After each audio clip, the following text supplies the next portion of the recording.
C'est incroyable hein, ce que les entreprises de nos jours peuvent faire passer comme test aux candidats hein, lors des recrutements. Je ne pouvais pas m'imaginer que pour des postes de Ausbildung, hein, la procédure de recrutement pouvait être aussi difficile. J'ai récemment accompagné une SSA pour des postes de Ausbildung. Je vous parle là d'un poste de Fachlageriste. Hein. Fachlageriste, c'est tout ce qui est rangement en entrepôt, tout ce qui est commissionnieren, c'est-à-dire préparer des commandes. Voilà, vous imaginez le truc. Hein? Donc, on ne s'attend pas à ce que ce soit quelque chose de très complexe. Et du coup, on se dit, la procédure de recrutement doit être juste une question d'apprendre à faire connaissance. Sauf que, dans le cas particulier de cette SSA, c'était... elle est montée à la limite choquée. Hein. C'est-à-dire, je vais taire le nom des entreprises ici, histoire de ne pas faire de pub ou histoire de ne pas voilà, faire de propagande négative. Mais une des entreprises qui était dans le domaine de l'alimentation, hein, donc vous pouvez imaginer hein, les chaînes discount, les chaînes des supermarchés, Edeka, Lidl, Kaufland, etc. Hein. Elle va passer son entretien et l'entretien va commencer déjà par un test, hein, test mathématique, où on va poser des questions parce que je me suis entraîné un peu avec elle. Je vous assure que les questions qui étaient posées, j'avais du mal à répondre à ces questions. Hein. Imaginez une entreprise comme Lidl, il ne s'agit pas de Lidl ici, hein, mais imaginez vous allez à un test. Hein, c'est-à-dire que l'entreprise vous dit, vous allez faire un test. Et on vous pose des questions du genre, c'est quoi le slogan de Lidl? Ok, peut-être que vous connaissez ça parce que vous avez vu plusieurs publicités, Lidl lohnt sich. Hein. Ça, c'est le cas de Lidl, mais ce n'était pas cette entreprise. Imaginez, on vous pose des questions. En quelle année est-ce que Lidl a été fondé? Je veux dire, même si vous avez combien d'années en Allemagne? Moi, ça fait longtemps que je suis en Allemagne, hein, mais aucune idée. Imaginons, on vous pose la question de savoir c'est quoi le siège social de Lidl.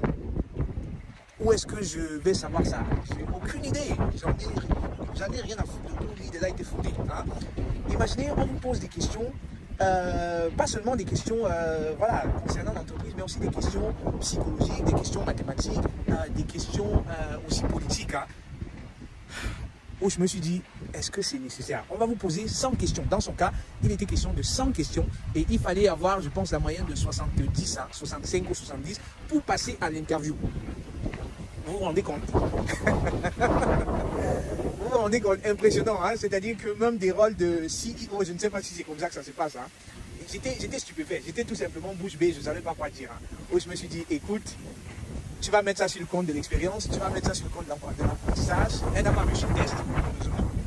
Et on lui a dit, parce que tu n'as pas réussi le test, parce que c'était un test de sélection hein, pour éliminer, c'était un test pour éliminer, on va dire, la majorité des candidats qui sont présentés.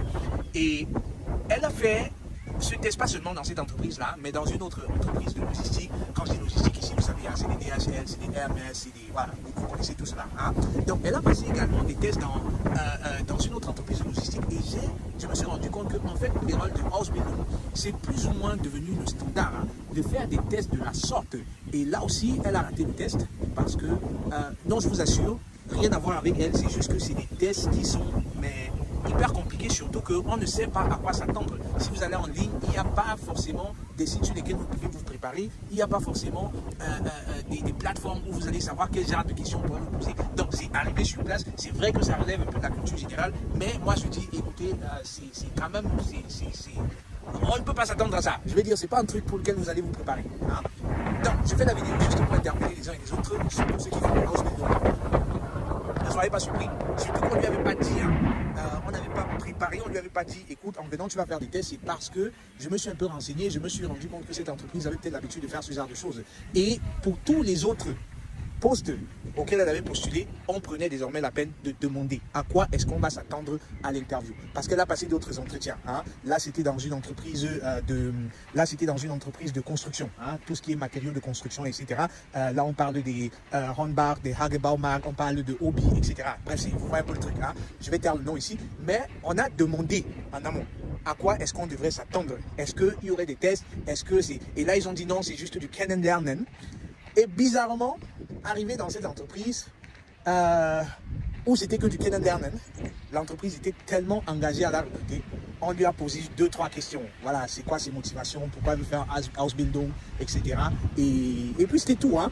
Et je vous faisais une autre vidéo dans laquelle je vous disais, généralement les entreprises qui vont vous choisir, qui vont décider de bosser avec vous, elles ne vont pas vous torturer avec des tests, elles ne vont pas vous torturer avec des questions, mais vraiment à la con. Je me souviens dans notre SSR qui allait à un entretien, mais on lui a fait passer une épreuve de physique. Hein. C'est-à-dire qu'il a vraiment passé une épreuve. Hein. Stylo, feuille, 1 heure de temps, on lui a donné un test et il devait passer un examen, on va dire comme un examen de baccalauréat. Où je me dis, mais pourquoi les entreprises font ça? Pourquoi les entreprises font ça? C'est pas parce que je vais répondre à des questions qui me sont posées théoriquement que je suis le meilleur candidat. Je comprends que ce soit une méthode, un moyen de sélectionner, d'éliminer, on va dire, de filtrer. Mais honnêtement, quand on parle de bosser, c'est pratique. Pourquoi est-ce qu'il faudrait filtrer les candidats sur la base des tests? Je ne sais pas. Dites-moi dans les commentaires, les amis. Peut-être que vous avez également été soumis à ces tests. Quelles sont les expériences? Les assessment centers, je connais qui en ont fait. Moi, je trouve ça stupide. Honnêtement, ça, c'est mon point de vue. Dites-moi ce que vous pensez. Quelles sont vos expériences? Est-ce que les entreprises devraient continuer de faire ce genre de tests? Est-ce que ça rapporte vraiment? Est-ce que ça leur permet vraiment de tomber sur le bon candidat? Moi, je me dis qu'elles passent à côté de leur chance hein, de trouver le bon candidat qui pratiquement sera apte à faire le boulot. Hein. Dites-moi dans les commentaires. Et si vous avez besoin d'être accompagné, que ce soit pour votre house building, que ce soit pour un poste d'ingénieur, que ce soit pour n'importe quel poste, contactez-moi. Et c'est avec plaisir qu'on va travailler sur votre cas particulier. C'était Constantin pour vous hisser au sommet de votre carrière professionnelle. J'espère que vous avez vu la vidéo. Si c'était le cas, merci de mettre un like, merci de partager, merci surtout de parler autour de vous de super séducteurs, de recruteurs. Portez-vous très bien et à très vite. Ciao.